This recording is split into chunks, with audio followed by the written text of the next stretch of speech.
Métro, boulot, gynéco. Le micro des gynécos, les podcasts de la GOF. Bienvenue sur le micro des gynécos, le podcast qui explore la gynécologie et l'obstétrique avec les experts du domaine. Aujourd'hui, Léa reçoit le docteur Mélie Henneman, chirurgienne sénologique et gynécologique au centre Léon Bérard à Lyon. Nous abordons les pratiques de la mastectomie ambulatoire, ses bénéfices pour les patientes, ses contre-indications et les stratégies pour optimiser le suivi post-opératoire. Un sujet essentiel pour comprendre les évolutions de la chirurgie du sein. Bonjour Dr Henneman, bienvenue sur la chaîne du micro des gynécos. Aujourd'hui, on est heureuse de vous recevoir pour parler de mastectomie ambulatoire. Donc, on parle de mastectomie totale et on va vous demander quelques petites informations sur le sujet. Bonjour à tous. Donc, tout d'abord, est-ce que vous pouvez nous dire quelles sont les principales différences entre une mastectomie totale en ambulatoire et une mastectomie totale avec une hospitalisation prolongée ? Oui, en effet, dans la majorité des cas, ce qu'on propose aux patientes, c'est, après leur chirurgie de mastectomie totale, de rester quelques jours à l'hôpital. Alors de plus en plus, le temps, s'est réduit en général à 1 nuit. Donc elles sont opérées un jour, elles dorment 1 nuit à l'hôpital et le lendemain matin, elles peuvent, rentrer chez elles si tout va bien. Mais plusieurs équipes se sont intéressées à savoir s'il n'était pas possible également de réaliser cette chirurgie en ambulatoire, c'est-à-dire que la patiente arrive le matin, elle est opérée et elle rentrera chez elle le jour même de son intervention. Et donc on parle de mastectomie dite en ambulatoire. Et donc, quels sont les avantages pour les patientes à rentrer le jour même ? En général, il faut que ce soit des patientes qui soient ou même des patients d'ailleurs, motivés. Ce sont des gens qui, n'ont pas envie de rester à l'hôpital et du coup, on va créer un cadre pour accéder à cette demande. Il faut savoir que les études qui ont été, réalisées, il y en a de divers pays. Il y en a des françaises, mais il y en a aussi des canadiennes, des québécoises qui ont montré que le taux de complications ou de risques à la suite de la chirurgie est équivalent, qu'on ait fait une chirurgie en ambulatoire ou qu'on ait fait une chirurgie avec une hospitalisation de quelques jours. Ça change rien sur le risque de reprise chirurgicale ou de complications. Donc déjà, à ce niveau-là, il y aura pas d'inversion. Et l'autre avantage que moi je vois personnellement, c'est le fait que le matin, quand on va regarder votre pansement après, votre mastectomie, bah, finalement vous serez dans votre cocon chez vous, avec votre infirmière, avec une sorte d'accompagnement un peu personnalisé et pas, la visite avec votre chirurgien qui va venir, tous les internes, toutes les infirmières du service, même si tout le monde est bienveillant, ça fait beaucoup plus de monde qui vont voir cette cicatrice, qui vont défaire votre pansement, plutôt que quand vous êtes juste chez vous. Donc ça, c'est l'autre avantage que je vois. Et après, pour toute chirurgie ambulatoire, ce qu'on s'est rendu compte aussi, c'est que en général, les patients vont reprendre en fait les activités de leur vie quotidienne beaucoup plus rapidement, parce que finalement, on reste dans son rythme de vie de tous les jours, et il n'y aura pas cette coupure qui peut être plus ou moins longue, notamment lorsqu'on reste longtemps à l'hôpital. Et donc, est-ce qu'il y a des contre-indications, par contre, à la réalisation de l'ambulatoire ? C'est un peu les mêmes que pour n'importe quelle chirurgie. C'est lorsque, par exemple, le patient est trop fragile, a des antécédents avec, notamment des risques plus importants de saignement. S'il prend des médicaments anticoagulants, par exemple, ça peut être, éventuellement une contre-indication à l'ambulatoire. Si le patient est isolé, parce que clairement, quand on rentre chez soi après une chirurgie, il faut quand même qu'il y ait, un cocooning, certes par l'infirmière à domicile, mais également, des amis, des membres de la famille, qui peuvent être présentes et soutenir le patient aussi. Donc c'est vrai qu'il va y avoir besoin de tout cet accompagnement lorsqu'on fait de l'ambulatoire. Et donc l'ambulatoire, ça s'anticipe en amont et il y a un suivi, post-opératoire, particulier. Est-ce que vous pouvez nous expliquer et l'amont et le post-opératoire? Bien sûr, en général, moi je le propose un peu à toutes mes patientes. Je leur dis que ça peut se faire soit en ambulatoire, soit en hospitalisation d'1 nuit, et je leur explique donc ce fameux parcours de l'ambulatoire. Donc en général, elles vont systématiquement rencontrer bien sûr nos confrères anesthésistes pour vérifier qu'on peut bien faire l'anesthésie, dans les meilleures conditions. Vérifier aussi avec eux qu'ils sont d'accord pour une chirurgie ambulatoire pour ce patient ou cette patiente, et elles vont également rencontrer, les infirmières dites de coordination.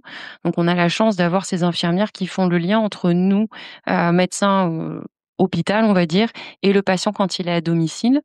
Et ces infirmières, en fait, d'une part, elles reformulent le diagnostic, toute l'annonce qu'on a fait à la patiente, toutes les explications qu'on leur a remises, tous les symptômes, tous les signes qui vont être, suivis, suite à leur chirurgie et qu'elles vont devoir elles-mêmes suivre, à leur domicile. Et également, nous, le lendemain de l'intervention, une fois que la patiente, donc on a validé qu'elle pouvait faire sa chirurgie en ambulatoire, que moi je suis passée au service ambulatoire, que j'ai bien vérifié avec elle, qu'elle avait bien compris les signes qu'il fallait qu'elle surveille, que tout allait bien. Elle rentre chez elle et le lendemain matin, elle va avoir un appel téléphonique par l'infirmière de coordination qui va vérifier avec le patient, la patiente, que la quantité de drain est suffisante, qu'elle a bien dormi, qu'elle n'a pas de douleur supérieure à la normale avec les antalgiques qu'on lui a fournis. Et également, il va y avoir un échange entre l'infirmière de ville et notre infirmière de coordination pour vérifier que tout va bien. Et s'il y a le moindre souci, eh bien, on va tout mettre en place pour que la patiente revienne le plus rapidement possible au centre Lombérard et qu'on prenne l'éventuelle complication en charge. OK, et vous derrière, vous voyez la patiente plus rapidement ou, avec les délais, classiques, d'un post-opératoire? Non, on change pas les délais parce qu'en fait, souvent, on attend, l'analyse des tissus, Mmh. anatomopathologiques et donc du coup, bah, le temps qu'on l'obtienne, c'est souvent dans les 15 jours, 3 semaines. Donc moi, je les revois à 3 semaines de la chirurgie. Et le retour des patientes par rapport à l'ambulatoire, comment il est? Alors, j'ai un biais puisque je ne le fais qu'avec des patientes qui sont d'accord pour le faire. Donc déjà, ce sont des patientes qui sont motivées et donc en général, elles ont toutes apprécié cet ambulatoire, et nos infirmières de coordination me rapportaient que quand elles faisaient l'échange avec les patientes, en général, elles essayent de faire un échange visio. Elles trouvaient ça drôle parce que souvent il y avait, le mari, de la patiente qui était présent, parfois il y avait même l'animal de compagnie qui était à côté d'elle sur le canapé et il ronronnait. Voilà, donc elles disaient: «C'est ce qui est chouette, c'est qu'on voit cette intimité et ce retour dans la vie intime des gens où ils sont presque apaisés».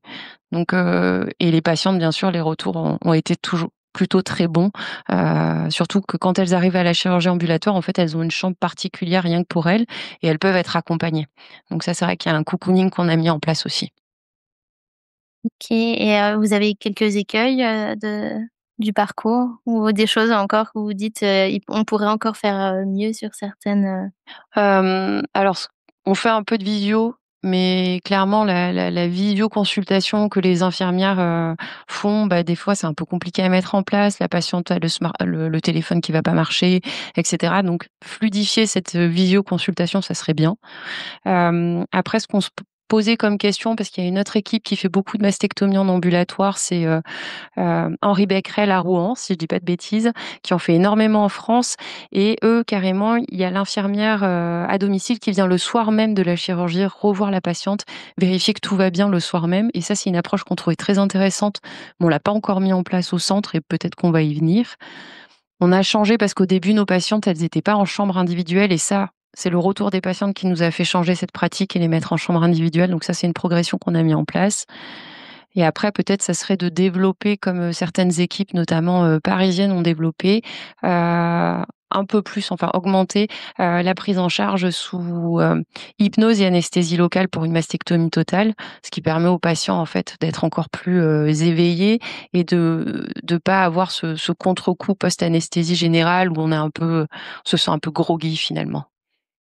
OK, ben, merci beaucoup pour toutes ces précisions et puis ces informations sur cette mastectomie. Ça comporte, quelle part là de vos patientes, la mastectomie ambulatoire?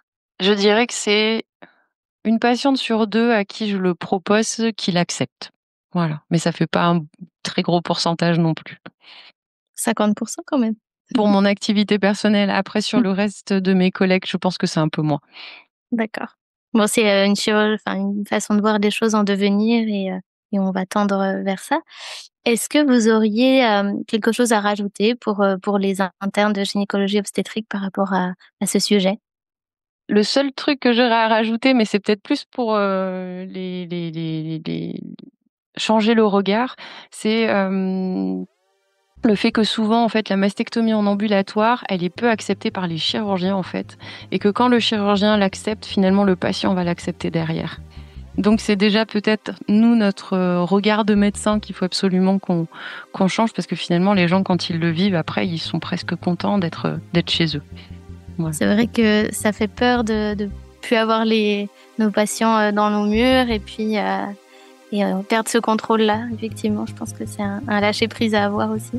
Merci beaucoup pour tout ça et on vous retrouvera pour un autre sujet bientôt. Merci à tous de nous avoir écoutés aujourd'hui. Rendez-vous la semaine prochaine pour un nouvel épisode. Vous retrouverez toutes les ressources et références de ce podcast dans la description et surtout, n'hésitez pas à vous abonner à la chaîne, à lui accorder 5 étoiles, voire même à en parler autour de vous. Métro, boulot, gynéco.